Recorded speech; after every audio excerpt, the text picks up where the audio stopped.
Bell क्या है? Bell साक्षात परम्बा भगवती जगत जननी मां पार्वती।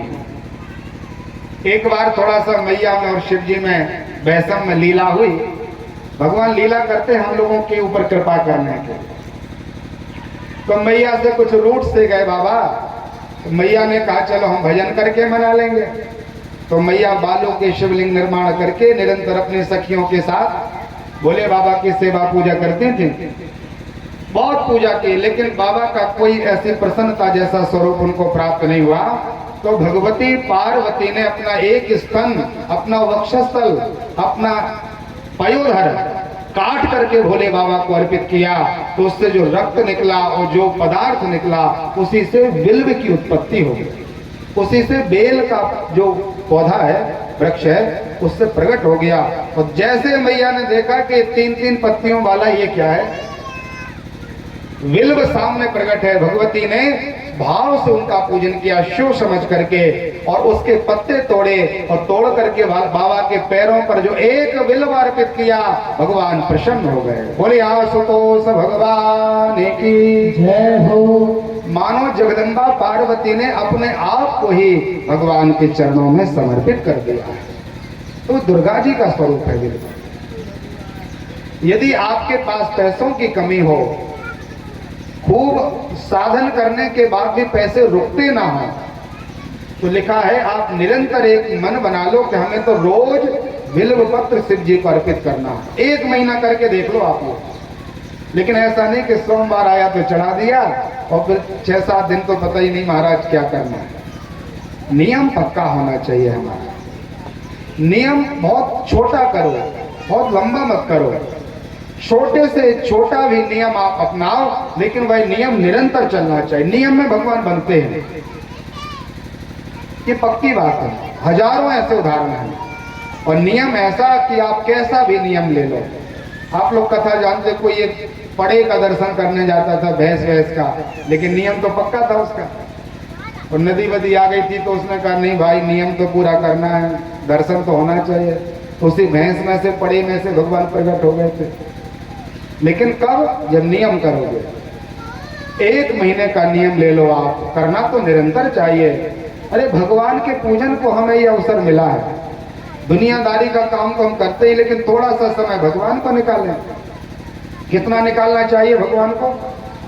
पुराणों में लिखा है, धर्मं भजस्व सततां त्यज लोक धर्मान् सेवस्व साधु पुरुषान् जहि काम तृष्णान् अन्यस्तदोस्तचित्तां मम मान मुक्त्यां सेवा कथा रसमहो निजराम पिबत्वः। पुराणों में लिखा है कि जितने 24 घंटे इनको 3 भागों में बांट दो। तो 24 को 3 से भाग दे दो, कितना होगा? कितनी संख्या आएगी? 8।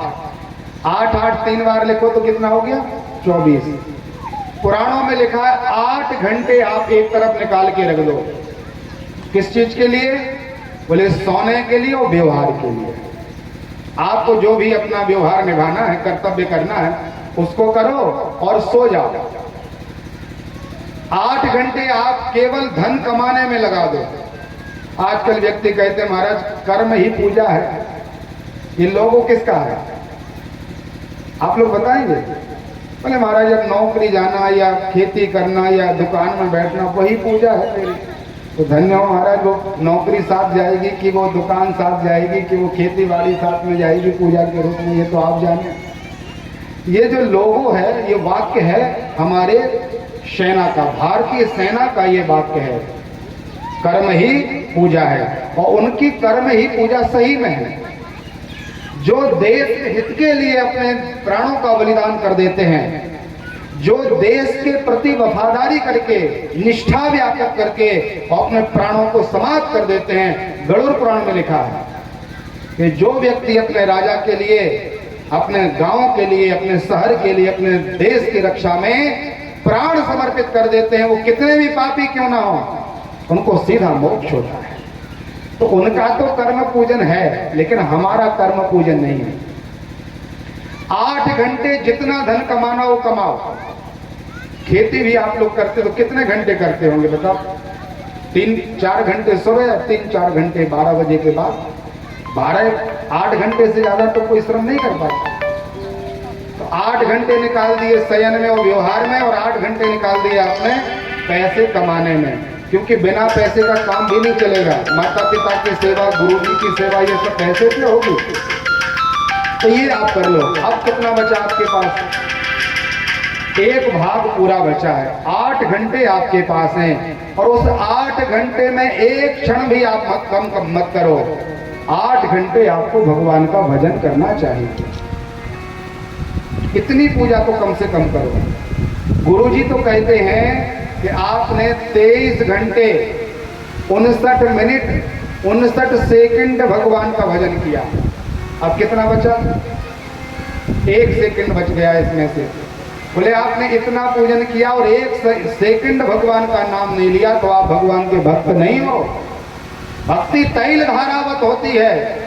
जैसे तेल की धारा छोड़ो तो वह अविच्छिन्न होती है, जल की धारा छोड़ोगे तो टूट जाएगी, लेकिन तेल जब तक रहेगा उसमें तब तक उसकी धारा निरंतर रूप से चलती रहेगी। ऐसे हमें निरंतर भगवान का स्मरण करना चाहिए, प्रत्येक पल भगवान की याद में रहना चाहिए। अच्छा आप लोग ही बताओ, जैसे आपका बेटा है, बेटा कहे कि देखो पिताजी हम आपके केवल 1 घंटे के बेटा हैं, और फिर 23 घंटे के हम आपके बेटा नहीं हैं, इसलिए 1 घंटे में जो करवाना तो करवा लो। पिताजी की प्रसन्नता उसको मिलेगी? कोई स्त्री कहे देखो 2 घंटे हम आपकी स्त्री हैं और इसके बाद हम आपके को कोई भी नहीं, उसकी प्रसन्नता मिल पाएगी पति की?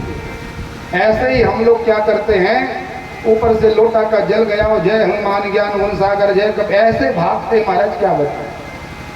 कपड़े भी नहीं बदले, आचमन भी नहीं किया, आसन पर भी नहीं बैठे, दीपक भी नहीं जलाया। अब वो काम पूरा करना है ना, जल्दी जल्दी आरती घुमाई हो पता नहीं महाराज, और फिर बैठ करके चबूतरे पर खूब गप्पे करेंगे।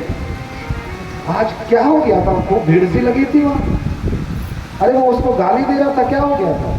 इसमें खूब आनंद लेंगे वो बैठकर, और भगवान के सामने जाएंगे तो ऐसा लगेगा कि कब इनके सामने से चले जाए। एक मिश्रा जी है सागर में, नाम नहीं बताएंगे हम आपको, लेकिन वो 1 महीने से सुंदर कांड कर रहे थे। किसी ने बता दिया होगा कि महाराज सुंदर कांड कर, अब वो तो काम सा आ गया उनको, और जल्दी जल्दी पेज पलट रहे हैं और खूब टेंशन जैसा बना है, कब ये पाठ पूरा हो जाए। और पहले कभी किया ना हो किसी ने, और फिर रामायण पढ़ाने बैठ जाओ, कितना परेशान होता है। खूब पढ़ा लिखा हो, सब भाषाएं जानता हो, लेकिन तुलसीदास जी का प्रसाद इतना कठिन है महाराज, अनपढ़ों से तो बन जाएगा, लेकिन पढ़े लिखों से बनना बहुत कठिन है। अब वो देखता तो जहां आ की मात्रा नहीं लगी वहां लग जाती कई बार, और जहां नहीं लगाना वहां लग रही है, और जहां लगी है वहां छूट रही है। एक सुंदर कांड का पाठ उसको 2 घंटे लग रहे हैं। आप लोग कितने जल्दी कर लेते हैं? 30, 35, 40 मिनट में पाठ जिनको अभ्यास रहता वो कर लेते हैं। अब 2 घंटे बिठा दो व्यक्ति को। वो 1 महीने बाद आया, बोले पंडित जी एक बात पूछनी है। मैं कहा बताइए। बोले तो ऐसी बात है, सुंदर कांड करने में और हमें इतना तनाव बढ़ता है, इतना क्रोध आता है, इतना मन खराब होता है कि मैं क्या बताऊं। 1 महीने से कर रहे, कोई लाभ नहीं मिल रहा हमको उसका। मैंने कहा जब आपको इतना कष्ट परेशानी हो रही तो आप उसको छोड़ दो भैया। भगवान के भजन पूजन में हमें क्रोध नहीं, भगवान के पूजन में कष्ट नहीं, कष्टों की निवृत्ति परमात्मा का पूजन है। और भगवान के पूजन में यदि आपको इस प्रकार का कष्ट हो रहा है तो आप पूजन नहीं कर रहे, केवल एक काम कर रहे हो, और वह काम भगवान का पूजन नहीं होता। आप भाव से बैठ करके जाओ, आपका मन होगा कि 5 मिनट पूजन करना है, और आपका 8 घंटा कब निकल जाएगा कोई पता नहीं चलेगा। भाव में रहना चाहिए, प्रेम से आप करिए उसको। काम मत समझिए कि ये काम है इसको पूरा करना है। 8 घंटे तो कम से कम भजन करना चाहिए। 8 घंटे तो बहुत होते हैं, यहाँ तो 8 मिनट नहीं बन रहा है, लेकिन हमें करना जरूर चाहिए। पूजन जरूर करिए आप लोग, बिना पूजन के हमारा उद्धार नहीं है। राम भजन सुन बिन सुनहु खगेसा, मिटहि न जीवन केर कलेशा। हजारों जगह भटक लो, लाखों काम कर लो आप लोग सुख की प्राप्ति के लिए, दुनिया भर में आप जो अच्छा लगे वो कर लो, आना पड़ेगा परमात्मा के पास। उनके भजन के बिना आपको कभी शांति नहीं मिल सकती, नहीं मिल सकती, नहीं मिल सकती, क्योंकि आनंद का सिंधु परमात्मा है। आपको दुनिया में खूब मजा आ सकता है, लेकिन आत्मा का आनंद और आंतरिक कष्टों का निवारण केवल परमात्मा ही कर सकते हैं। दुनिया में आप खूब सब कुछ कर लो। एक छोटा सा उदाहरण, जैसे किसी को गुलाब जामुन अच्छा लग रहा है, हम आपको बता रहे हैं, एक उदाहरण दे रहे हैं, और करते तो कई कई काम हैं व्यक्ति। किसी को लगता है हमारा थोड़ा सा मिल जाए तो आनंद आ जाएगा, हम आपको 100 गुलाब जामुन देते हैं, 100 पालोगे? बोले महाराज ऐसा थोड़ी होता है, अरे जितना पेट में बनेगा सो पालेंगे। चलो ठीक है, जितना आपका आहार है उतना आप गुलाब जामुन पालो, और 2 घंटे बाद फिर देंगे हम आपको वही पदार्थ, 4 घंटे बाद फिर वही मिलेगा। बिहारी भी उसी की आपको करनी है, सुबह उठेंगे तो कलेवा भी उसी का करना है, दोपहर के समय भी वही दिया जाएगा, दूसरा कोई सामान नहीं, क्योंकि आपको खूब अच्छा लगता है ना। तो आप लोग ही बताओ, पहले बार जो आपने गुलाब जामुन या जो मीठा पाया, उसको दूसरी बार पाने में उसी भाव से पाओगे कि कुछ भाव कम हो जाएगा? फिर तीसरी बार में, चौथी बार में, 5वीं बार में एक ऐसा समय आएगा कि आप उस तरफ देख नहीं सकते, तो आप कहोगे मेरे सामने से हटा दो इसको। अरे भैया आपको तो खूब अच्छा लगता था, आप तो पाओ ना इसको। जब अच्छा पदार्थ मिला है तो देखने में आपको उसको ईर्ष्या क्यों हो रही है? उसी को ग्रहण करो ना। एक छोटा सा ये उदाहरण, दुनिया का कोई भी काम आप ऐसा ही करके देख ले। किसी को घूमना फिरना अच्छा लगता, खूब घूमो, कितना घूमोगे?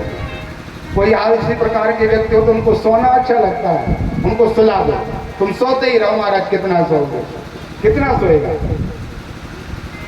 प्रत्येक कार्य आप इसी प्रकार का करिए, उस कार्य में जिसमें आपको खूब प्रसन्नता हो रही है, खूब आनंद आ रहा है, वही कार्य आपको बहुत कष्टकारक हो जाएगा, उस तरफ देखने की इच्छा नहीं होगी। सदगुरुदेव भगवान कहते हैं जैसे बमन होता है ना, उल्टी यदि हो जाए किसी कारणवश तो व्यक्ति उसको देखना नहीं चाहता, ऐसे ही संसार के भोग हैं, ये केवल और केवल बमन के तरह है। इनको नहीं बार बार आपको स्मरण करना चाहिए। जो निरंतर परमात्मा का आश्रय है वो हमें लेना ही चाहिए। भगवान का पूजन करें, 8 घंटे नहीं हो सकता तो थोड़ा सा नियम जरूर बनाएं, लेकिन ऐसा मत करना कि भोजन करके सीधे थाली के यहाँ बैठ गए। कई लोगों का नियम होता है, एक बार भी भगवान का नाम नहीं लेते। जिस दिन आपने भगवान का नाम नहीं लिया, गरुड़ पुराण में लिखा है, जिस दिन आपने भगवान का दर्शन नहीं किया, जिस दिन आपने दान नहीं किया, जिस दिन आपने गुरु सेवा, माता पिता की सेवा नहीं की, वो दिन आपका व्यर्थ चला गया, उसमें आपको कोई लाभ नहीं मिला। ऐसे हजारों दिन हम भगवान के बिना याद के, भगवान के बिना पूजन के छोड़ते चले जाते हैं। इसलिए सावधानी पूर्वक हमें परमात्मा का आश्रय लेना चाहिए। बोलिए बिल्व भगवान की। तो बिल्व का पूजन और रुद्राक्ष, भगवान शिव के नेत्रों से जो बूंद निकली है अश्रु, उसे भगवान भोले बाबा के आंखों के जल से रुद्राक्ष का निर्माण हुआ, और ये शिव जी के समान है रुद्राक्ष। अनंत प्रकार के एक मुखी से लेकर के 14 मुखी तक शिव पुराण में लिखा है रुद्राक्ष होते हैं। और एक मुखी को धारण कैसे करना चाहिए, उसके क्या नियम है, क्या उसका मंत्र है, एक एक चीज शिव महापुराण में लिखी हुई है। और यहाँ पर ये विद्येश्वर नाम के संहिता शिव पुराण की पूरी होती है। बोलिए शिव महापुराण की जय, काशी विश्वनाथ भगवान की जय, नमः पार्वती पतये हर हर महादेव। रुद्र संहिता में हम सब लोग प्रवेश करें। जगतः पितरम शंभु जगतो मातरम शिवः, तत्पुत्रम च गणाधीशम नात्वेदम वर्णामहे। जगत के पिता भगवान शिव और जगत की माता भगवती पार्वती। आप लोग बांधकपुर जाते हो, बांधकपुर में देखना मंदिर के सामने लिखा है ये मंत्र, जगतः पितरो वंदे, जो जगत के माता पिता हैं ऐसे भगवान श्री जागेश्वर और भगवती माँ पार्वती के चरणों में हम सब लोग बार बार प्रणाम करते हैं। रुद्र संहिता में प्रवेश करें। श्री सूत जी महाराज को शौनकादिक ऋषियों ने प्रश्न किया और बोले, महाराज मैंने जितने भी पुराण सुने हैं उन पुराणों में कोई एक श्रोता है और एक वक्ता है। जैसे भागवत जी को ले लें तो भागवत जी के प्रमुख वक्ता कौन है? श्री सुखदेव जी महाराज। और प्रमुख श्रोता परीक्षित जी महाराज। तो भगवान श्री सूत जी से कहा, प्रभु आप ये बताइए शिव पुराण का श्रोता वक्ता कौन है? किसने कथा सुनाई है और किसको कथा सुनाई है, ये आप हमें कृपा करके बताइए। प्रश्न के उत्तर में महात्मा श्री सूत जी महाराज ने वह दिव्य आश्रय लिया जिस घटना के कारण और इस शिव पुराण का निर्माण हुआ है। हम लोग बड़े भाग्यशाली हैं जो हमें भगवान शिव की वाणी का आश्रय प्राप्त हो रहा है। एक बार क्या हुआ, महात्मा नारद जी ने विचार किया कि देखो भगवान के भजन करने में हमारा जो जैसा मन होना चाहिए वैसा प्रायः हमारा नहीं दिखाई देता, क्योंकि निरंतर भगवान की सेवा करते हैं। हम लोग थोड़े से पूजा में संतुष्ट हो जाते हैं। संतुष्ट कहाँ होना है और कहाँ नहीं होना पुराणों में लिखा है। भगवान के भजन पूजन में कभी संतुष्टि मत करो कि खूब सुन ली कथा, आप नहीं सुनना।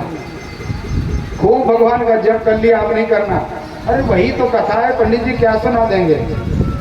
राम कथा जे सुनत अगाही, रस विशेष जानाति न नाही। उनको कोई ज्ञान नहीं हो पाया। तो नारद जी निरंतर भजन करते लेकिन संतुष्ट नहीं है। तो एक बार हिमालय की गहन गुफाओं में प्रवेश किए महाराज, और वहां जाकर के भगवान नारद जी ने परमात्मा का अष्टाक्षर मंत्र जपना प्रारंभ किया। जप करते करते कुछ सिद्धि प्राप्त होने लगी। तब इन्होंने विचार किया दूसरे मंत्र का आश्रय लें जो हमें अपने गुरु परंपरा से प्राप्त हुआ है। गुरु जी हमें जो भी मंत्र दे दें उसको आपको सभी प्रकार के वेद मंत्र से बड़ा मानना चाहिए। गुरु बिनु भवनिधि तरहि न कोई, जो विरंच शंकर सम होई। दीक्षा जरूर लेना चाहिए। और दीक्षा में क्या होता है, हमारा पुनर्जन्म हो जाता है। जन्म जन्मांतर के जितने भी पाप ताप हैं, गुरु जी की चरण शरण ग्रहण करने मात्र से वो हमारी सभी प्रकार के कर्म वासनाएं समाप्त हो जाती हैं। गुरु जी के द्वारा नया मंत्र और नया नाम मिलता है। वो कंठी देते हैं, वो तिलक देते हैं, वो स्वरूप प्रदान करते हैं। और जिस दिन आपकी दीक्षा हुई है तो आप ये समझिए सच्चे अर्थों में इसी दिन आपका जन्मदिन हुआ है।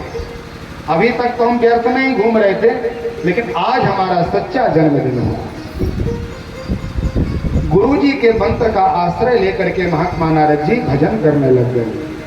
ओम नमो भगवते वासुदेवाय, ओम नमो भगवते वासुदेवाय, ओम नमो भगवते वासुदेवाय, ओम नमो भगवते वासुदेवाय, ओम नमो भगवते वासुदेवाय, ओम नमो भगवते वासुदेवाय।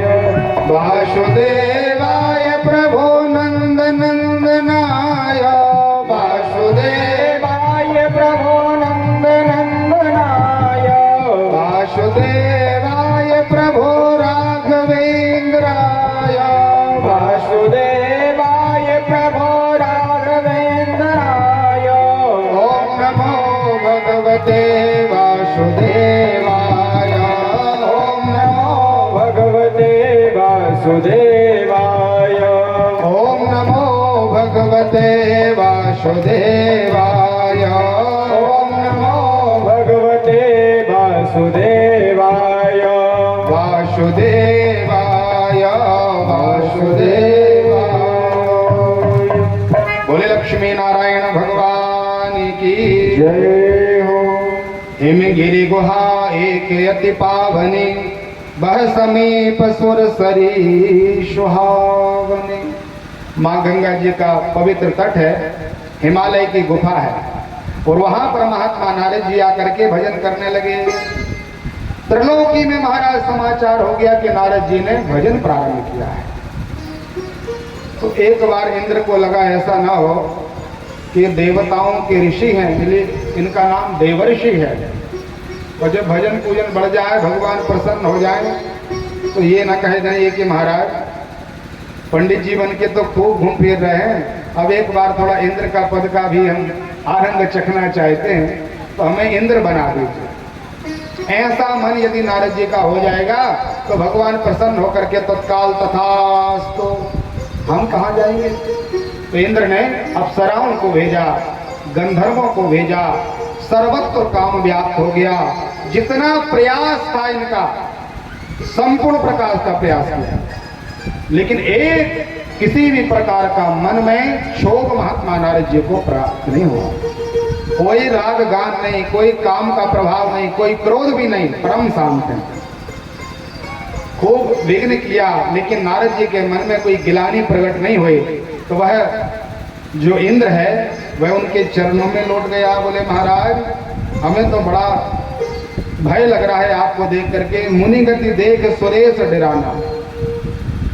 आपका हमने इतना प्रतिकार किया, आपको इतने कष्ट दिए, आपका मन निर्मल है, आपने काम को भी जीत लिया और आपने क्रोध को भी जीत लिया।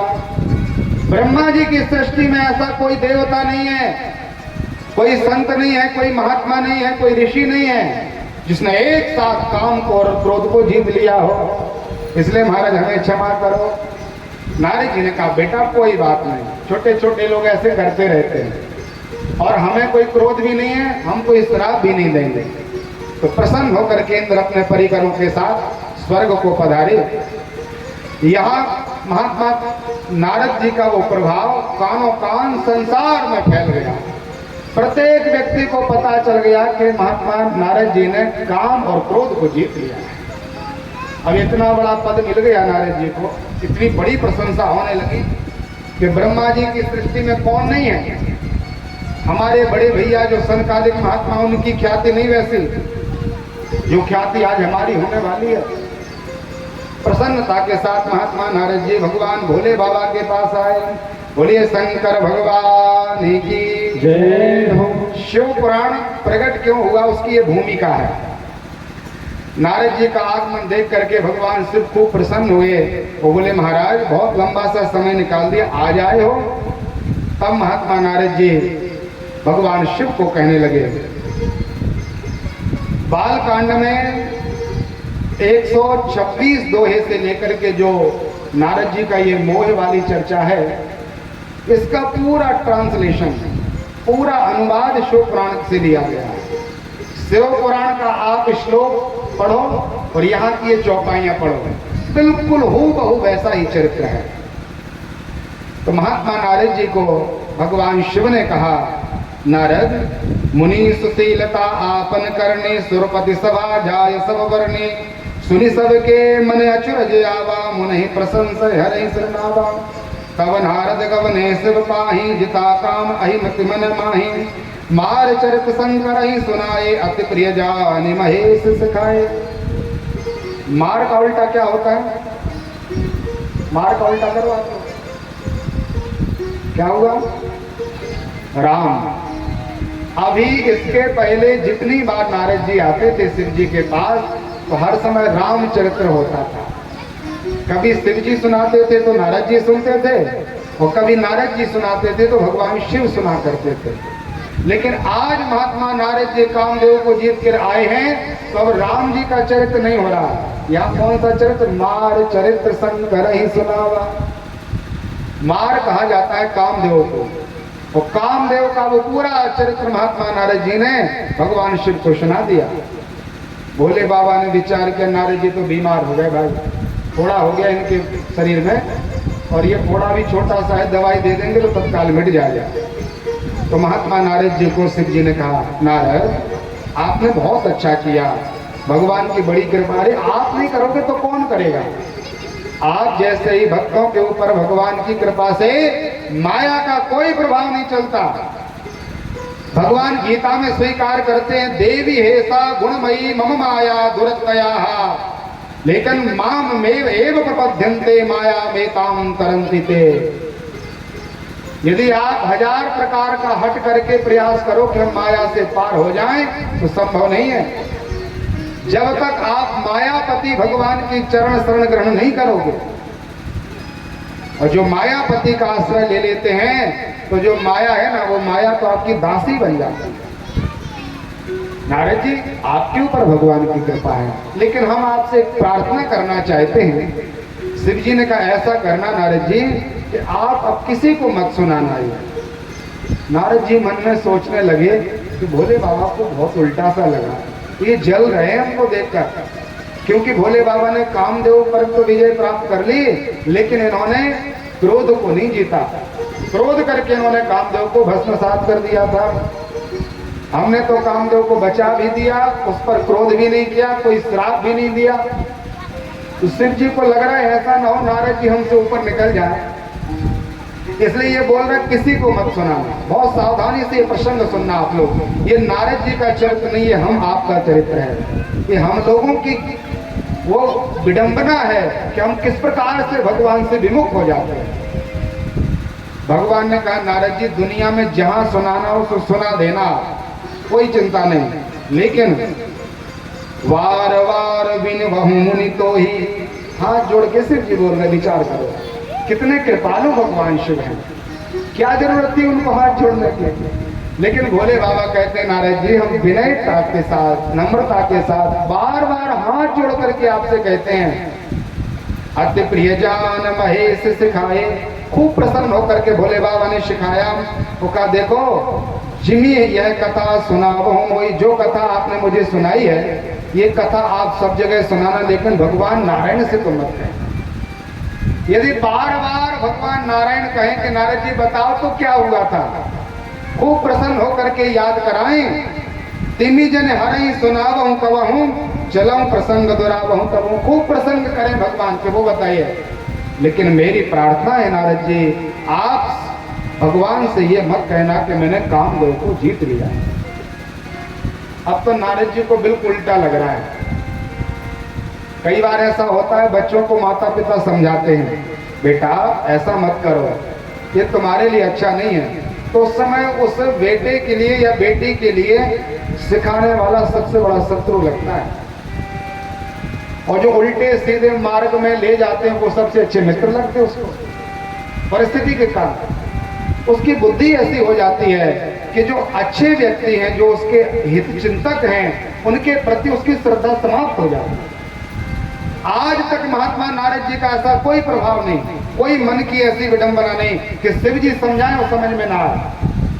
लेकिन वो घटना आने वाली थी, तो नारद जी को लगा कि देखो अब तो हम जरूर जाएंगे। अभी जाना तो नहीं था, लेकिन अब कैलाश पर्वत से सीधे वैकुंठ जाएंगे और भगवान के पास जाकर के चरित्र सुनाएंगे।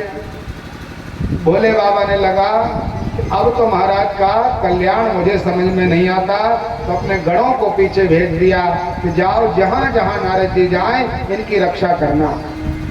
शिव के समान औगणदानी, शिव जी के समान भक्त वत्सल कौन होगा। जिनकी एक भी बात नारद जी ने नहीं मानी, तो भगवान विचार करते कि अब नारद जी तुम्हें जो अच्छा लगे सो करो, हमें क्या लेना देना भाई। लेकिन भोले बाबा की कृपालुता देखिए, उन गणों को भेज दिया कि आप नारद जी का अहित होते मत देखना, आप बता देना मुझे। भगवान नारायण के पास आए हैं। अब भोले बाबा मन में विचार करने लगे, ये भगवान की माया है।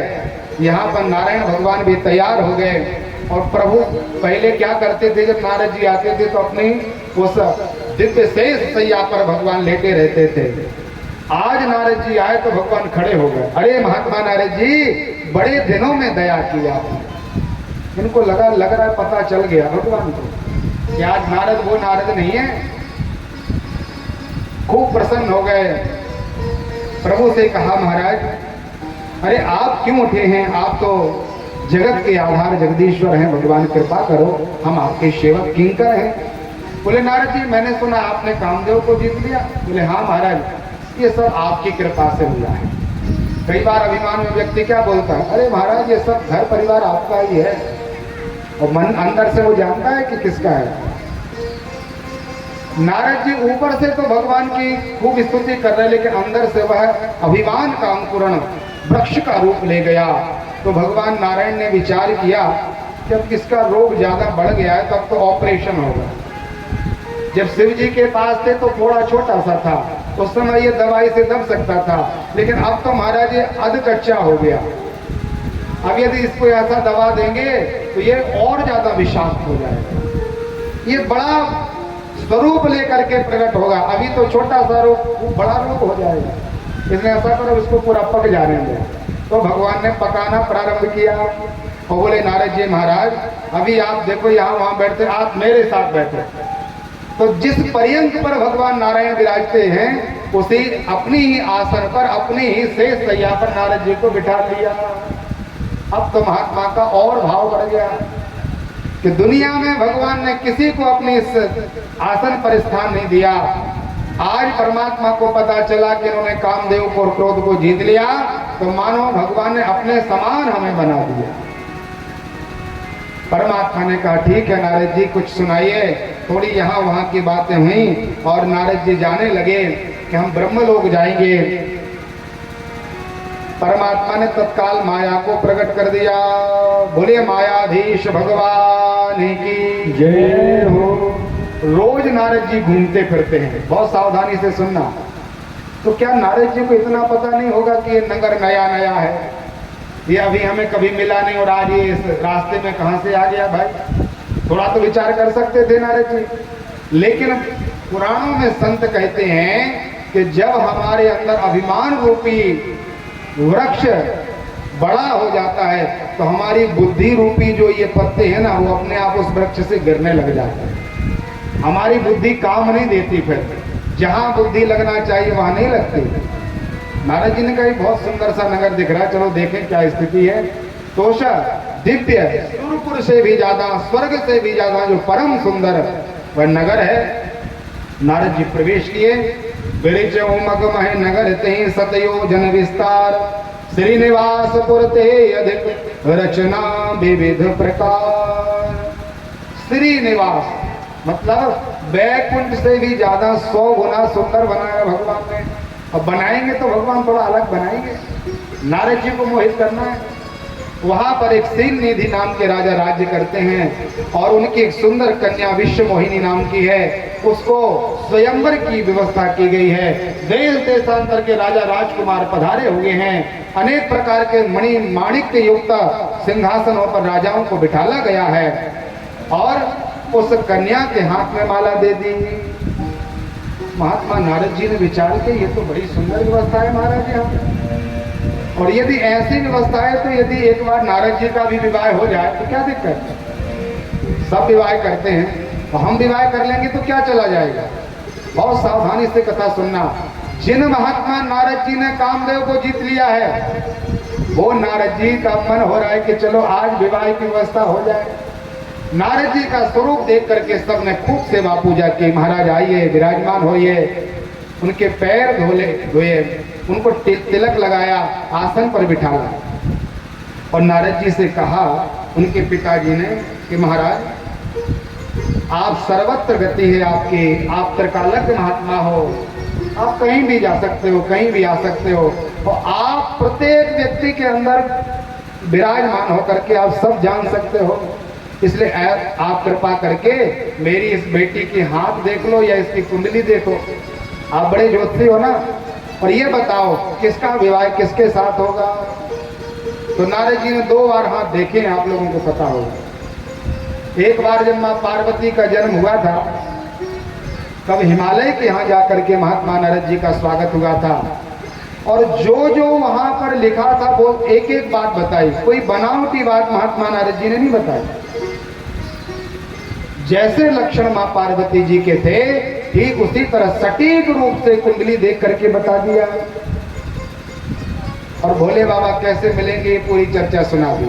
वहां कोई कपट नहीं किया नारद जी ने। जब व्यक्ति भगवान की भक्ति में रहता है तो अपने तरफ से कोई कपट पाखंड नहीं करता, लेकिन जिस दिन इसको अपने स्त्री की, अपने पद की प्रतिष्ठा की लालसा हो जाती है, अभिमान हो जाता है, उस दिन व्यक्ति पर बनावटी हो जाता है, अंदर से कुछ रहता है और बाहर कुछ करता है। नारद जी ने महाराज देख रूप मुनि विरति विसारी, बड़ी बार लगी रहे निहारी, बार बार उस कन्या को देख रहे, लक्षण तासु बिलोक भुलाने, हृदय हरस नहीं प्रकट बखाने। देख लिए कि इसके लक्षण कैसे हैं। जो यही बड़े अमर हुई सोई, एक बार इस कन्या का जो वर्ण कर लेगा वो अमर हो जाएगा। महात्मा नारद जी मन में विचार कर रहे हैं, तो नारद जी अमर नहीं है क्या, बताइए आप लोग। लेकिन लोग देख लो आप, इन्होंने विचार के दिए कन्या मेरे साथ विवाह कर ले तो कितना अच्छा रहेगा, हम अजर और अमर हो जाएंगे, और समर भूमि तही जीत न कोई। नारद जी का किसी से युद्ध हुआ कभी? आगे भी नहीं होना। लेकिन विचार कर रहे थे कोई दो दो हाथ करने भी आ जाएगा तो इसके साथ विवाह करने का परिणाम ये होगा कि हमें विश्व में कोई पराजित नहीं कर सकता। लोभ बढ़ने लग गया, और लोभ पाप का मूल है।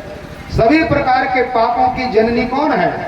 लोभ। लोभ से ही काम, लोभ से ही क्रोध, लोभ से ही ईर्षा, लोभ से ही पद प्रतिष्ठा, लोभ से ही झूठ, लोभ से ही हिंसा, लोभ से ही दुनिया के प्रत्येक पाप होते हैं।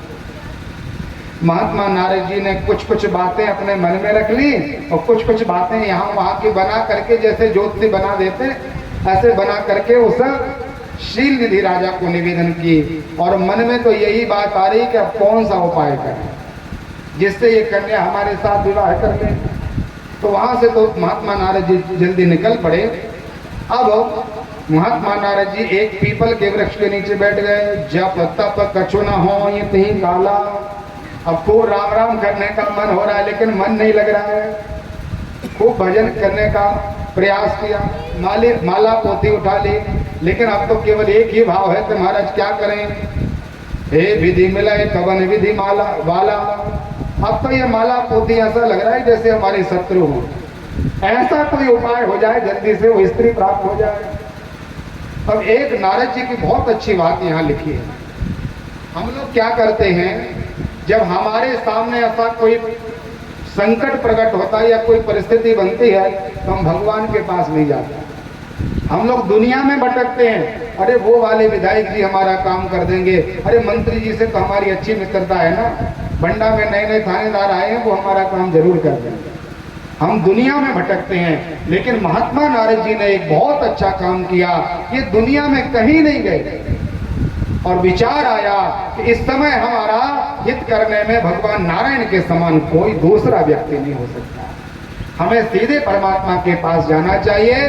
तो महात्मा नारद जी बैकुंठ पहुंचे। जल्दी जल्दी थी तो भगवान ने विचार किया ये क्यों इतना परेशान हो, तो बाहर ही मिल गए भगवान। बोले नारद जी कहाँ चले जा रहे हैं, बड़ी उतावली सी लग रही है। महात्मा नारद जी ने कहा प्रभु जिहि विधिनाथ हो यह हित मोरा, करहूं सुबेगी दास मैं तोरा।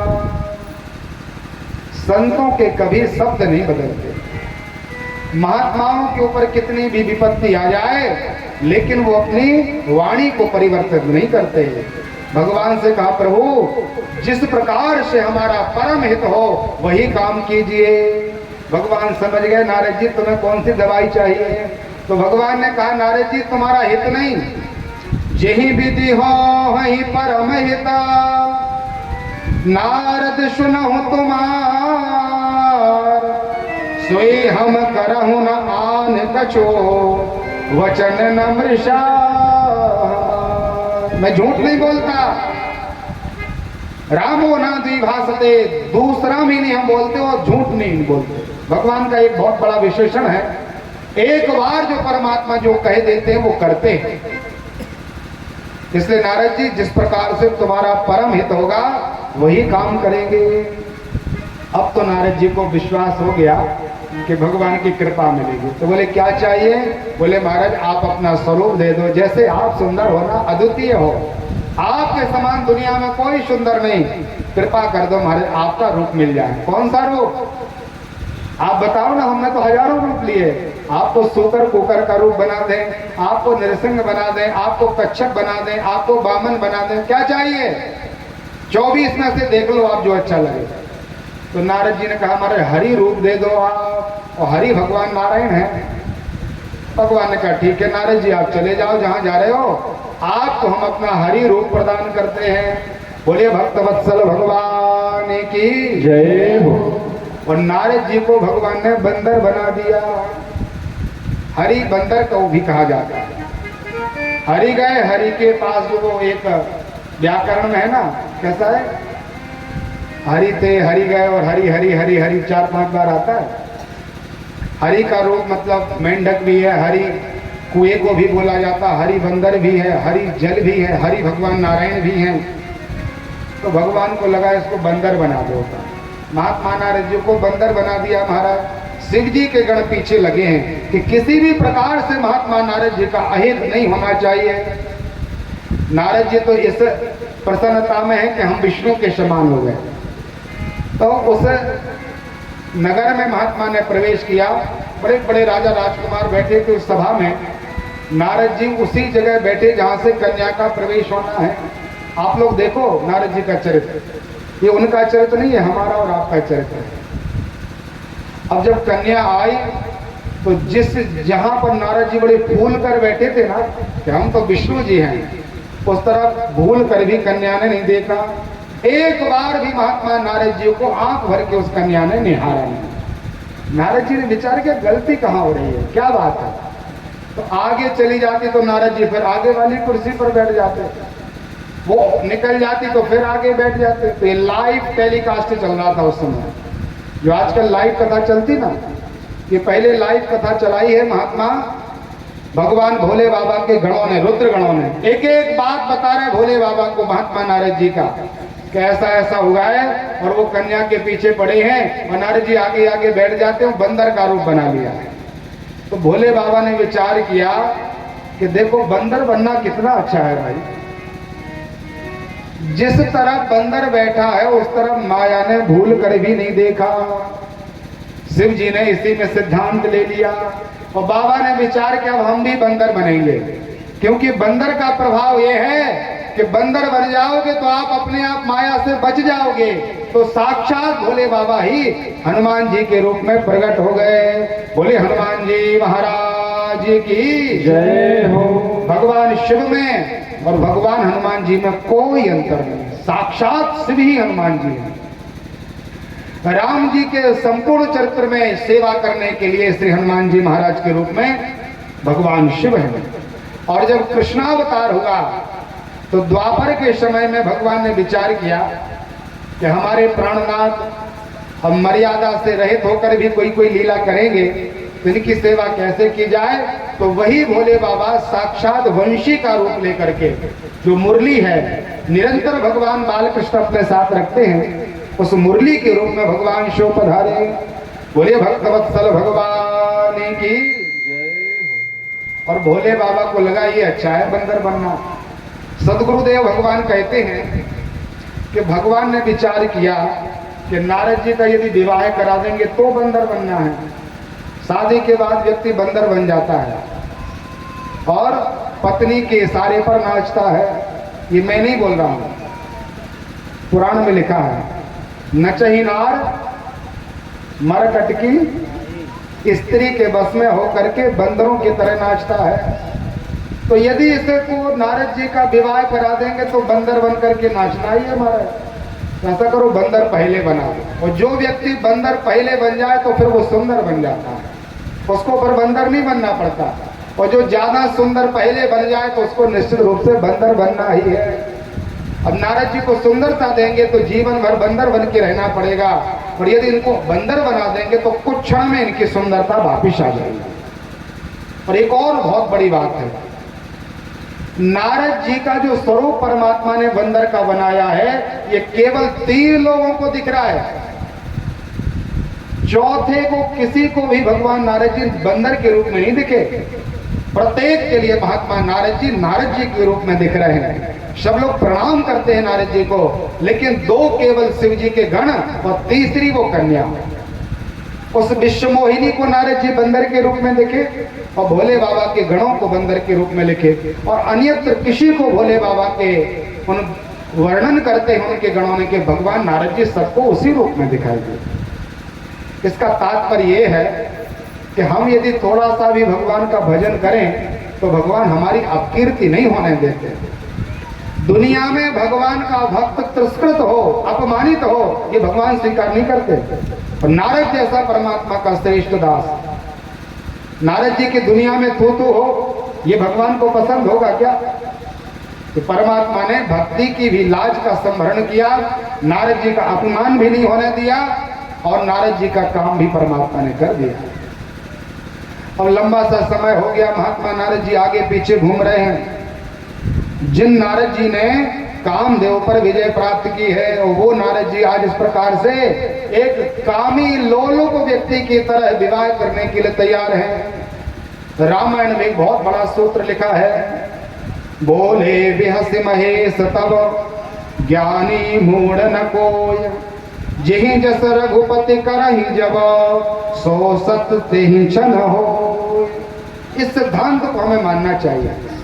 भगवान कहते हैं दुनिया में ना तो कोई मूर्ख है और ना कोई ज्ञानी है, ना कोई बुद्धिमान है और ना कोई अज्ञानी है, ना कोई खूब बड़ा भक्त है और ना कोई अभक्त है। जिस समय परमात्मा जिसको जैसा कर देते हैं वैसा वो व्यक्ति बन जाता है, और ये पक्का सिद्धांत है। हम लोग थोड़ा सा पढ़ाई लिखाई करने तो लगता है महाराज हम तो ऐसे हैं, इतने पढ़े लिखे हैं, इतने ज्ञानी हैं, हम ऐसे हैं, हम वैसे हैं, अभिमान करने लग जाते हैं। सच्चे अर्थों में आप लोग अपने मन से पूछ के देख लो, हम कुछ भी नहीं हैं। भगवान जब जैसा कराना चाहते हैं वैसे हमारे द्वारा भगवान लीला करा लेते हैं। एक छोटा सा उदाहरण देख लो, आप लोग रोज गाते हो श्री रामचंद्र कृपालो भजम आदि आदि। अकेले में जब कई बार अपन पाठ करते हैं तो एक आध लाइन भूल जाते हैं उसकी, होता है आप लोग, मेरे साथ तो होता है भाई। रोज जिसका पाठ करते हैं, रोज जिस स्तुति को सुनते या पढ़ते हैं, कई बार ऐसा होता है जब उसको करो तो आगे की लाइन नहीं उठती, तो फिर से लगता है कि फिर से प्रारंभ करें, फिर से श्री रामचंद्र कृपा, और जहां बोले थे वहीं अटक जाते हैं। तब आप लोग बताओ, पढ़े लिखे हैं हम, याद भी हमें है, रोज पाठ भी करते हैं, आज क्यों भूल रहे? क्या कारण हो गया? उस समय परमात्मा की कृपा हमारे पास नहीं है, और भगवान की तारतम्यता न होने के कारण हजार बार याद किए हुए पाठ को हम बार बार विस्मृत हो जाते हैं। थोड़ा सा भगवान निक अपना इशारा अपने यहाँ से हटा लेना तो हम लोग अपने जीवन में देखते खूब पढ़े लिखे व्यक्ति कैसे कैसे पाप में प्रवृत्त हो जाते हैं। बड़ी उच्च स्थिति को प्राप्त करके बड़ी भक्ति का आश्रय लेने वाले व्यक्ति भी कई बार पतित हो जाते हैं। तो भगवान कहते हैं कि परमात्मा की माया है, हमें निरंतर भगवान का आश्रय लेना चाहिए। भगवान कब अपना स्नेह हमसे दूर कर लें कोई पता नहीं, इसलिए भगवान से जुड़े रहे। नारद जी की वह विचित्र स्थिति देख करके भगवान के गणों ने कहा, महात्मा अरे एक बार अपना मुंह तो देख लो, उसे स्त्री के पीछे पड़े हुए कन्या विवाह कर लेगी। क्यों करेगी? तुम बंदर के रूप जैसे घूम रहे हो। मरकट रूप भयंकर देखा। नारद जी ने जब देखा कि हम तो बंदर बने हुए हैं, अब विचार करो, जिसके मन में ये हो कि हम भगवान नारायण के स्वरूप में बैठे हैं और उसको सीधा पता चले कि तुम तो एक बंदर हो, क्या स्थिति बनेगी? नारद जी महाराज लाल पीले होने लगे, बहुत क्रोध आया महाराज। अब तो लगा कि आज भगवान को गालियां देनी चाहिए। जो निरंतर भगवान का स्मरण करने वाले नारद जी हैं वो भगवान को श्राप देने के लिए चले। यहाँ पर नारद जी को लगा कि अब यहाँ जाना तो है ही, लेकिन देख तो लें कन्या किसका वर्ण कर रही है। तो नारद जी निराश होकर के छुप करके खड़े हो गए एक जगह। भगवान पधारे और परमात्मा का विग्रह स्वयं नारायण का स्वरूप देख करके कन्या ने माल्यार्पण कर दिया। बोले लक्ष्मी नारायण भगवान की जय हो। और भगवान ही उस कन्या को विवाह करके लेके चले गए। नारद जी दौड़ करके आए हैं, वैकुंठ जाने का मन बनाया। भगवान को आज बताएंगे, भले भवन अब वायन दीना, नारद जी कहते हैं परम स्वतंत्र न सिर पर कोई, अरे जो मन में आता है सो कर लेते हो। भोले बाबा को इन्होंने विष पिला दिया और स्वयं लक्ष्मी निकली तो विवाह कर लिया। दुनिया में जो चाहते हैं सो कर देते हैं, इनके ऊपर किसी संविधान का कोई किसी प्रकार का भाव नहीं है, स्वतंत्र है। आज लेकिन मेरे घर में इन्होंने अपना जो कार्य किया है, आज अच्छे जगह पड़े हैं महात्मा, आज पता चलेगा। तो महात्मा नारद जी भगवान को खूब अपमानित जैसा करने लगे और भोले बाबा आदि का विचार करके शिव का, ब्रह्मा जी का, एक एक चीज का विचार किया कि भगवान शिव ने कहां कहां कपट किया। भगवान नारायण ने नारद जी के इस क्रोध की स्थिति को देख करके भगवान को लगा कि महात्मा को ज्यादा कष्ट ना हो, तो स्वयं भगवान वहां पर प्रकट हो गए। और कौन कौन है? वो कन्या भी है, लक्ष्मी जी भी हैं और भगवान नारायण भी हैं। अब तो क्रोध 4 गुना बढ़ गया। अरे मुझे तो पता ही नहीं था कि इन्होंने विवाह किया इसके साथ। अरे हजारों विवाह करते हो, मन नहीं भरा क्या तुम्हारा? आज एक विवाह मेरा हो जाता, वो भी तुमसे देखा नहीं गया। तुमने कितना मेरा अपमान कराया है। हम श्राप देते हैं कि जिस प्रकार हम स्त्री के वियोग में परेशान हुए, मुझे कष्ट हुआ, तुम्हें भी इसी प्रकार से स्त्री के वियोग में भटकना पड़ेगा। बंदर का स्वरूप मुझे दे दिया था, वही बंदर तुम्हारी रक्षा करेंगे। खूब परमात्मा को उल्टा सीधा बोल रहे नारद जी। और भगवान की विनम्रता देखो आप लोग, भगवान हाथ जोड़ करके खड़े हैं और नारद जी से कहा, नारद जी और कुछ बोलना है तो बता दो। पूरी भड़ास निकल गई कि नहीं निकले? यदि क्रोध बचाओ तो 2-4 चीजें और भी बोल सकते हो। और परमात्मा ने विचार किया, इनकी माया का वो पर्दा हटा दो।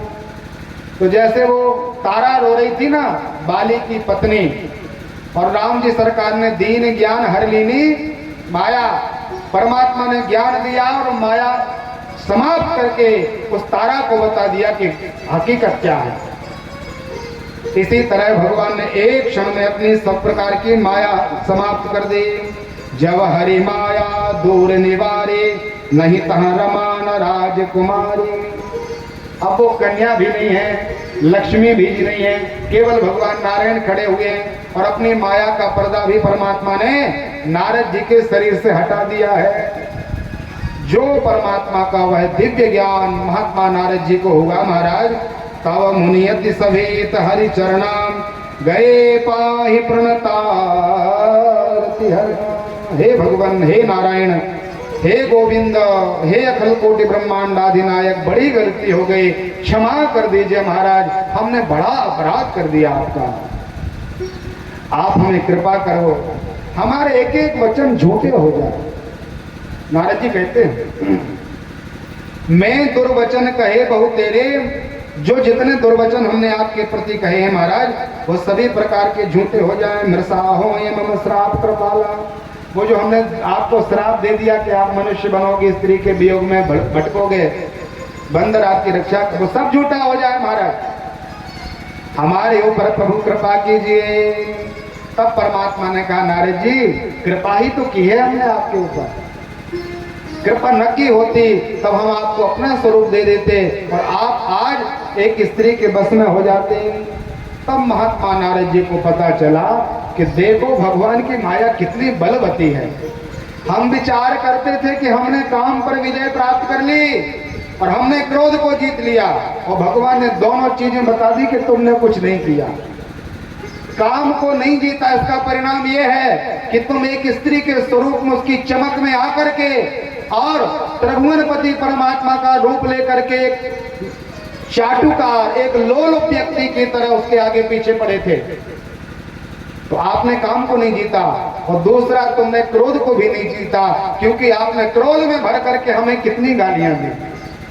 तब महात्मा नारद जी को पता चल गया कि करने कराने वाले केवल परमात्मा है। ये जीव न तो कुछ करता है और न इसके द्वारा कुछ किया जा सकता है। जो कुछ होता है वो सब केवल परमात्मा की कृपा से होता है।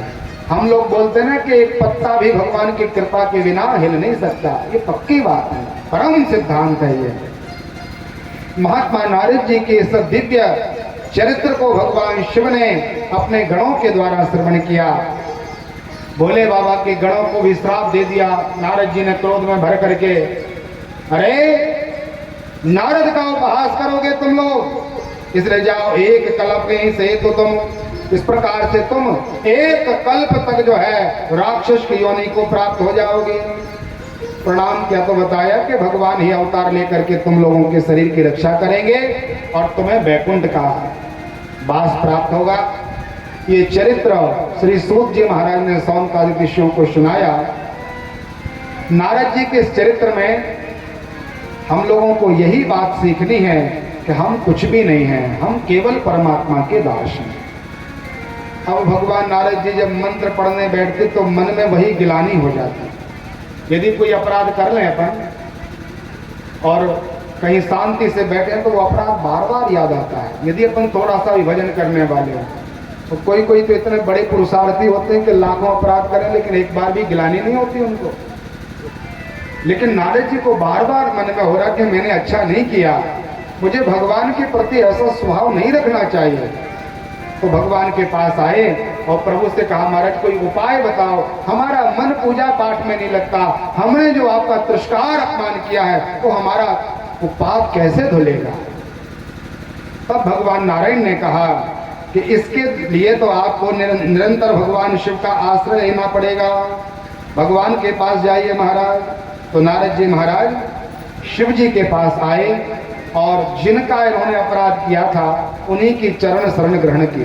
बहुत सावधानी से सुनना, नारद जी से अपराध क्या बना था, इतना बड़ा ये इनके ऊपर ये कष्ट आया, नारद जी को ऐसा परेशान होना पड़ा, इसका मूल क्या है। नारद जी के इस पूरे चरित्र में मूल केवल एक ही बात है कि इन्होंने भगवान शिव के वचनों का तिरस्कार किया, महान अवज्ञा की। भगवान शिव के बार बार विनय करने पर भी भोले बाबा के वचनों का इन्होंने कोई सम्मान नहीं किया। भगवान शिव के वचनों पर श्रद्धा न करने का प्रतिफल था कि इनको इतना परेशान होना पड़ा। तब बाबा के चरणों में प्रणाम किया। भोले बाबा ने कहा कि नारद जी अब आप ऐसा करो, आप अपने पिताजी के पास जाइए, हम आपको नहीं बता सकते कि क्या करो, तुम्हारे पिताजी अच्छे से बता देंगे। तो महात्मा नारद जी सीधे ब्रह्मलोक पर आए, अपने पिताजी के चरणों में प्रणाम किया, पूरी कथा सुना दी, एक एक बात बता दी कि हमारे ऊपर क्या क्या कष्ट आया। तब महात्मा ब्रह्मा जी प्रसन्न हुए और ब्रह्मा जी ने कहा, बेटा नारद एक छोटा सा काम तुम्हें करना है, उस काम के करने से तुम्हारा सभी प्रकार का पाप समाप्त हो जाएगा। बोले शंकर भगवान की जय। जपहु जाय शंकर सतनामा, हाँ ही हृदय तुरंत विश्रामा। एक छोटा सा नियम बताया ब्रह्मा जी ने कि तुम ऐसा करो, भगवान शिव के सतनाम का पाठ करो, और जो ये शिव जी का सतनाम है वही भगवान शिव का शिव पुराण है। इसी सतनाम का संकेत रामायण में और इसी सतनाम का संकेत शिव महापुराण में लिखा है। भोले बाबा के जो प्रमुख 100 नाम हैं, सत कहलाता है 100, और शिव जी ने 100 बार जहां पर चरित्र किए हैं उन पूरे चरित्रों को हम शिव महापुराण के नाम से जानते हैं। तो भोले बाबा का ये शिव शतनाम स्वरूप शिव महापुराण नारद जी को प्राप्त हुआ और नारद जी से कहा कि तुम इस प्रकार से सेवा करो भगवान की। तो 10,000 वर्षों तक काशी में रहे, गंगा जी की सेवा पूजा करके विश्वनाथ जी का आश्रय लिया और फिर ब्रह्मा जी के पास जाकर के एक एक अक्षर शिव महापुराण का ब्रह्मा जी से श्रवण किया। तो शिव महापुराण के वक्ता कौन है? ब्रह्मा जी महाराज, और शिव महापुराण के श्रोता हैं श्री नारद जी महाराज। नारद जी ने एक एक प्रश्न किया और ब्रह्मा जी ने सभी प्रकार के प्रश्नों का उत्तर दिया। उसी में शिव महापुराण का निर्माण हुआ। बोलिए शिव महापुराण की जय। आइए हम लोग बड़े भाव से अब महात्मा ब्रह्मा जी का आश्रय ग्रहण करें। ब्रह्मा जी ने सृष्टि का क्रम का निर्माण किया है। बताया कि जब इस संसार में कुछ भी नहीं था महाराज, तो शिव और शिवा ने लीला करने के लिए इस ब्रह्मांड गोलक में जब कुछ भी नहीं है तब परमात्मा ने काशी का निर्माण किया। त्रिभुवन में 14 लोकों में सबसे पहले यदि किसी का निर्माण हुआ है तो वो पवित्र क्षेत्र है काशी वाराणसी। अमेरिका आदि के वैज्ञानिकों ने शोध किए और बहुत लंबे समय तक शोध करते करते करते निर्णय आ चुका है कि दुनिया में सबसे पुराना कोई स्थान है तो वो काशी है। पुरातत्व के द्वारा, पाषाण आदि के द्वारा वैज्ञानिक ये सिद्ध कर देते हैं कि कौन सा पत्थर कितना पुराना है। तो उन्होंने अपने परिणाम में बताया कि काशी का कोई व्यक्ति ये गणना नहीं कर सकता कि काशी कब से है। तो पुराण में लिखा है कि सबसे पहले भोले बाबा ने काशी का निर्माण किया। वहां पर कोई नगर वगैरह नहीं था। 3 वहां पर नदियों का वास है, मंदाकिनी, गोदावरी और मां गंगा। तीनों नदियां बहती थी। बीच में भगवान विश्वनाथ जी के रूप में प्रकट हो गए। बोले विश्वनाथ भगवान की जय हो। शिव और शिवा ने अपनी लीला प्रारंभ की। आनंद नाम का वन है, वहां पर भगवान विहार करने लगे। यदि आप लोग काशी गए होंगे तो हम मणिकर्णिका क्षेत्र देखा होगा, जहां पर निरंतर अंतिम संस्कार होता रहता है। रात दिन का कोई नियम नहीं है। वहां किसी भी अवस्था में आप चले जाओगे तो आपको मुर्दा जलते हुए जरूर दिखाई देगा। महाशमशान भूमि है बाबा की वो।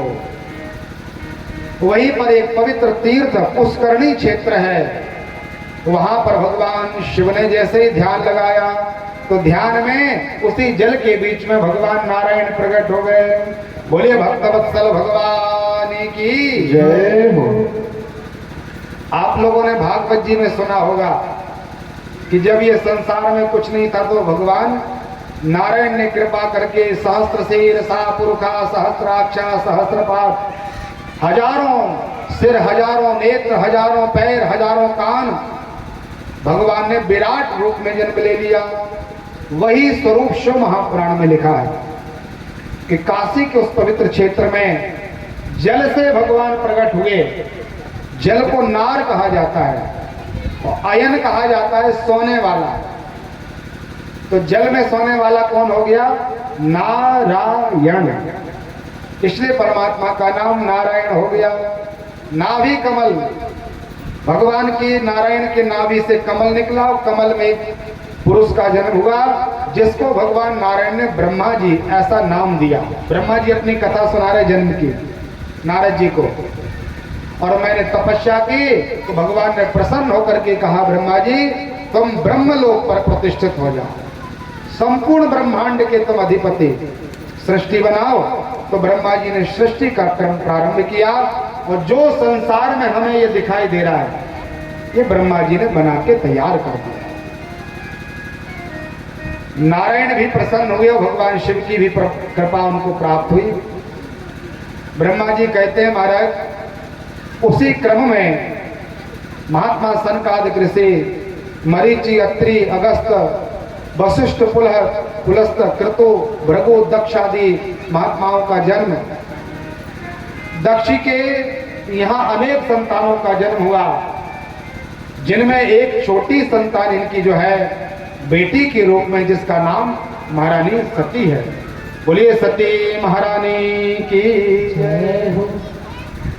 सती जी के प्राप्ति का उपक्रम शिव महापुराण में लिखा है। एक बार महात्मा दक्ष प्रजापति ने भगवती की प्राप्ति के लिए तपस्या की, दुर्गा जी को प्रसन्न किया और 60,000 वर्षों तक तप किया। तो मैया ने स्वप्न में महात्मा दक्ष प्रजापति को दर्शन दिया और कहा, भगवान आपने 60,000 वर्षों की जो घोर तपस्या की है उसका परिणाम हम देने जरूर आएंगे, लेकिन हम आपसे एक वचन लेना चाहते हैं कि जब मैं एक कन्या के रूप में आपके यहाँ अवतार लूंगी, जन्म लूंगी, तो ऐसा मत करना मेरे प्रति तुम्हारी श्रद्धा कम हो जाए। बहुत सावधानी से सुनना, यह प्रसंग केवल शिव पुराण में लिखा है। सती ने बार बार याद दिलाया पिताजी को कि पिताजी भूल मत जाना, कि हम दुर्गा जी हैं, हम अकल कोटि ब्रह्मांड आदि इस लोक परलोक की अधिष्ठात्री देवी हैं, हमारे आदि मत का कोई अंत नहीं है, लेकिन तुमने तपस्या की तो हम बेटी बन के आ जाएंगे। तो भगवान शिव को हम वर्ण करने के लिए आपके यहाँ बेटी का रूप लेकर के आएंगे, लेकिन आप वचन प्रदान करो। तो दक्ष प्रजापति ने सुंदर वचन प्रदान किया है। मैया ने कहा ठीक है अब हम आएंगे, और भगवती सुंदर समय की प्रतीक्षा करने लगी। यहाँ पर महात्मा दक्ष प्रजापति ने अपनी पत्नी के साथ संग किया है, सुंदर सतचंडी यज्ञ का अनुष्ठान किया है। नवरात्रि में जो अपन दुर्गा जी की पूजा करते हैं, सप्तशती ब्राह्मण लोग पढ़ते हैं, तो नवरात्रि में 9 पाठ होते हैं केवल, लेकिन महात्मा दक्ष प्रजापति ने 100 पाठ किए, सतचंडी यज्ञ किया भगवती की प्रसन्नता के लिए। और देखते ही देखते मैया सुंदर उनके ग्रस्त जीवन को पवित्र करने के लिए प्रकट हो गई। बोलिए सती महारानी की जय हो। छोटी सी बालिका के रूप में मैया का जन्म हुआ, खूब लालन पालन सेवा पूजा की, मैया वृद्धि को प्राप्त हुई। इसी बीच महात्मा ब्रह्मा जी के हृदय कमल से कन्या का जन्म हुआ, जिसका नाम रखा गया संध्या। वो कन्या इतनी सुंदर थी कि स्वरूप पर मोहित होकर के महात्मा ब्रह्मा जी उसके पीछे पड़ गए।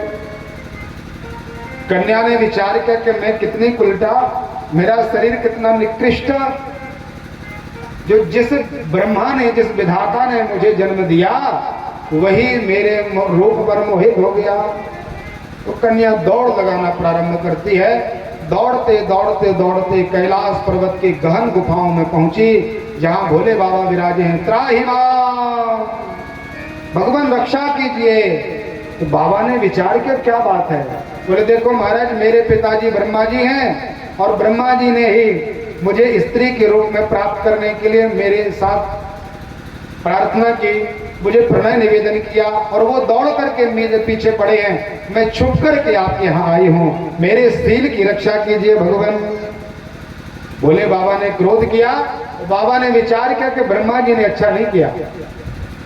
एक बार इन्होंने झूठ बोला, कल की कथा सुनी थी अपन ने, केतकी को इन्होंने अपना गवाह बनाया, और उसी सिर से जिससे झूठ बोला था, उसी सिर से, एक सिर से कन्या के प्रति इनके भाव में परिवर्तन देखा। अपनी ही कन्या को स्त्री बनाने का मन देख करके भोले बाबा ने त्रिशूल उठाया और तत्काल ब्रह्मा जी का एक सिर पूरा कर दिया। बोले शंकर भगवान की जय हो। तो पहले ब्रह्मा जी के 5 सिर थे, लेकिन भोले बाबा ने एक सिर काट लिया, जिससे पाप बना था। तो ब्रह्मा जी के कितने सिर बचे? 4 बचे। इसलिए ब्रह्मा जी को चतुरानन नाम प्राप्त हो गया। और शंकर भगवान ने शिव जी से कहा, तुम जैसे बड़े देवता यदि इस प्रकार का पाप करेंगे तो छोटे छोटे व्यक्ति तो समझने लगेंगे मारे उन्होंने किया तो हम भी करेंगे। आजकल के व्यक्ति ऐसा करते हैं, बोले भगवान ने ऐसा किया, अरे उन्होंने ऐसा किया तो हम भी। तो एक आध चीज पर तो वो बहुत अच्छे से भाव रखेंगे जिसमें छूट है, और परमात्मा ने क्या क्या किया उस पर कोई विचार नहीं। इसलिए ब्रह्मा जी को भगवान ने दंड प्रदान किया, और जैसे ही भगवान का क्रोध स्वरूप बढ़ा तो वही भोले बाबा एक विशाल काले काले शरीर के रूप में काल भैरव के रूप में प्रकट हो गए। बोले काल भैरव भगवान की जय हो। बाबा को ब्रह्म हत्या लग गई, ब्रह्मा जी का सिर काटा है। तो सब देवता इकट्ठे हो बोले देखो महाराज, पाप तो ब्रह्मा जी ने किया, अपराधी तो ब्रह्मा जी हैं, लेकिन ब्राह्मण तो ब्राह्मण होता है। अब ब्राह्मण को आपने एक सिर से अलग कर दिया तो आपको भी थोड़ा सा इसका परिणाम प्राप्त होना चाहिए। इसलिए भगवान आप ब्रह्म हत्यारे हो गए हैं, अब इसका प्रक्षालन कर लो, आप इस ब्रह्म हत्या को धो लो पुण्यों के प्रभाव के कारण। तो वो काल भैरव रूपी भगवान शिव का विग्रह शिव पुराण में लिखा, त्रिभुवन में घूमे हैं भगवान, प्रत्येक जगह गए, लेकिन ब्रह्म हत्या समाप्त नहीं हुई। जैसे ही काशी में भगवान शिव का आगमन हुआ, तो आज भी वाराणसी में कपाल मोचन कुंड है। उस कपाल मोचन कुंड के पास भोले बाबा आए और काशी मुक्ति का क्षेत्र है। जो भी जीव जंतु, जो भी पशु पक्षी, जो भी कीट पतंगे, जो भी सुकर कुकर योनियां, कोई भी काशी में मृत्यु को प्राप्त हो, उसको भगवान शिव उसके कान में राम नाम दे करके, तारक मंत्र देकर